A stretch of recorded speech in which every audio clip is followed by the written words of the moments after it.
ka, dapat kilala ka ng mga boxer.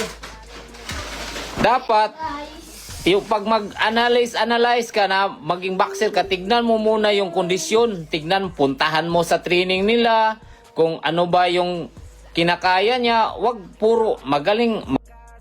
Laki. Umabot kami ng 3 times world champion. Lahat ng laban ko sa championship, nandyan si Kuya Lud. Si Kuya Lud lang lagi ang Si Kuya Lud talaga yung head coach sa lahat.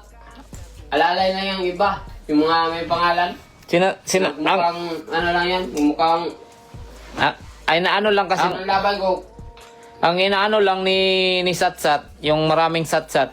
Sinasabi akong C-level. Bakit mo sinasabi akong C-level? Yung sinasabi mo palang C-level, wala na. Sunog ka na dyan kasi lumaki kami sa bundok. Hindi kami lumaki sa dagat. Bubu yan si Satsat eh. Iping. Yung mga boxing analyze pa daw. Puntahan nyo yung mga boxer nyo. Puntahan nyo. May sino yung may laban. Puntahan nyo. Bisitahin nyo sa gym. Tsaka kayo magbigay ng analyze ninyo na mga ano naman kayo. May natapos kayong mga degree. Kami wala pero Ano na nga yan ng ano? may mga degree na